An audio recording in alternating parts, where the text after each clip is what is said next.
Welcome. This is a series of videos to inform the public regarding the truth of history entitled Lies About the Formation of the United States of America.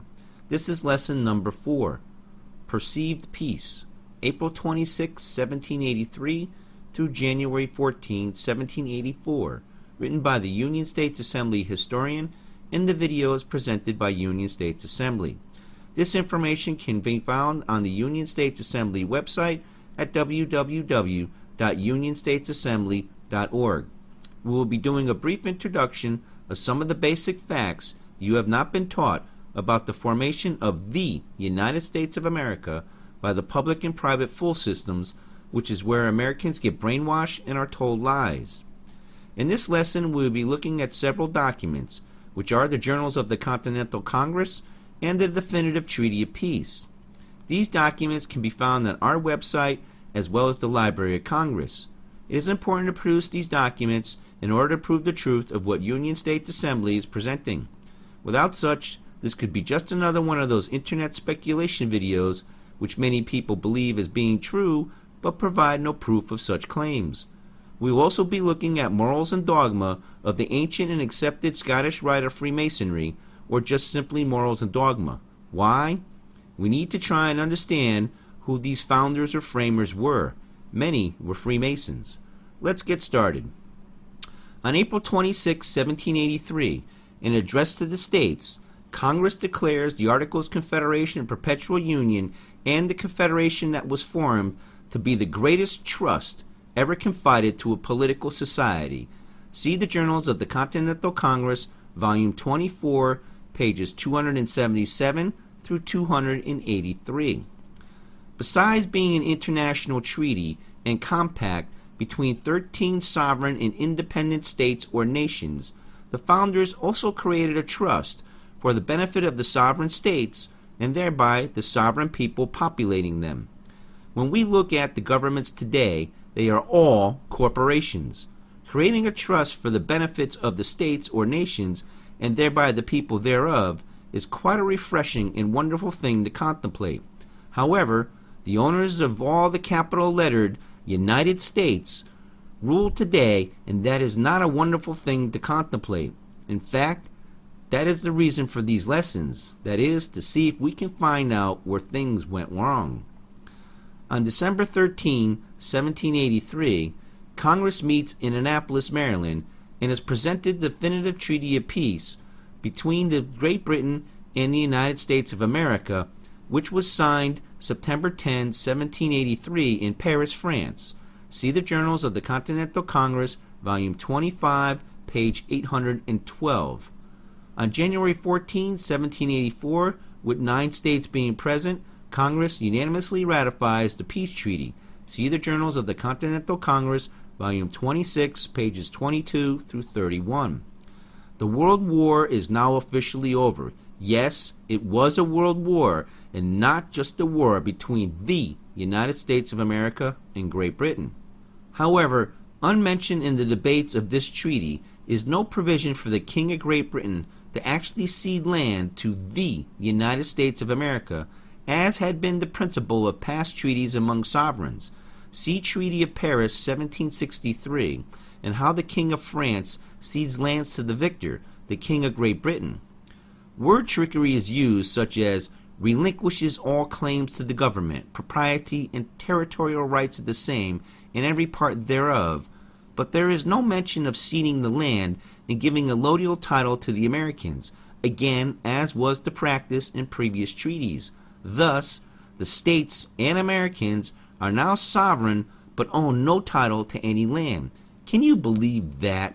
Yet, that is what was actually done, but unfortunately is not expressed in the Journals of the Continental Congress, unless Congress knew but didn't say.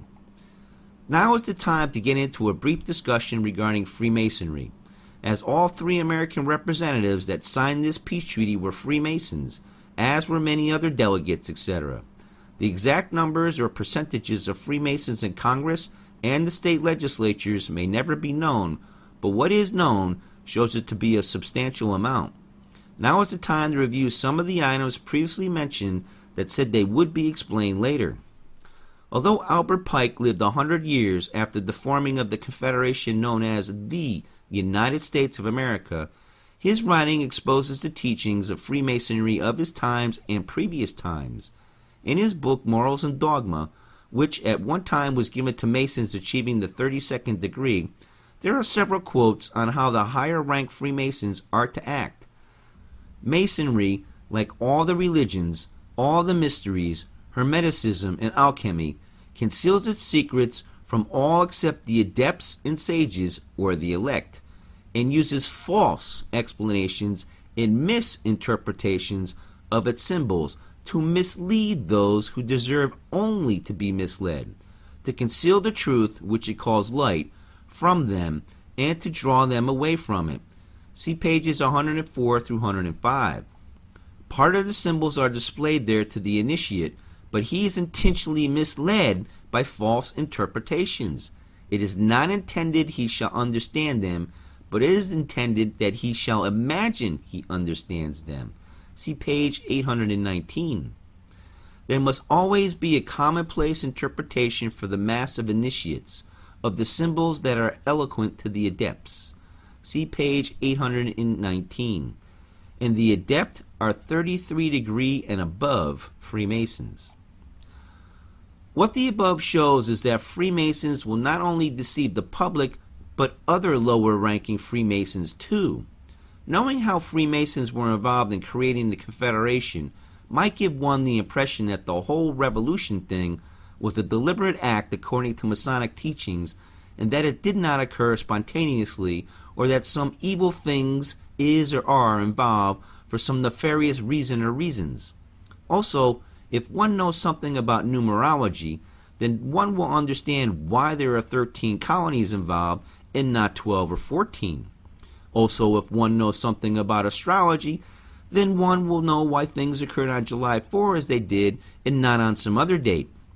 Also, the 1776 in Roman numerals shown on the bottom row of bricks on the pyramid on the back of the dollar bill does not necessarily signify July 4, 1776, but possibly May 1, 1776, which was the founding of the Order of the Illuminati, or communistic teachings, by a Jesuit, Adam Weishaupt, in Bavaria. Also, if one knows something of Freemasonry teachings, then they will understand why Congress designated the stars in the blue field on the American flag a new constellation. Also, if one knows something of Esquires, they having their main allegiance to the Crown, and this is the Crown Temple, that is the Knights Templar, and not the British Crown, and that Franklin, Adams, and Jay were Esquires who signed the peace treaty on America's behalf, along with an Esquire appointed by King George III to sign on behalf of him in Great Britain. Also, if one knows that the Jesuits created the Order of the Illuminati and eventually infiltrated the Freemasons, and also eventually along with almost all other secret and non-secret societies and organizations, etc., across the world, and took it over and instilled their philosophy, which is communism, and replaced Freemason philosophy with that, then one might understand what is happening today in America. I only have one thing to say about all of this. Who cares? It does not matter whether any or all of this is true. What we know, as of January 14, 1784, that is true is this. A confederation known as the United States of America is formed in 1781 with 13 sovereign states filled with sovereign people. B, they fight a war for their independence and win with the help of their allies. C, they created a lawful law form that still exists to this day and is still recognized around the world. It has never been replaced or done away with.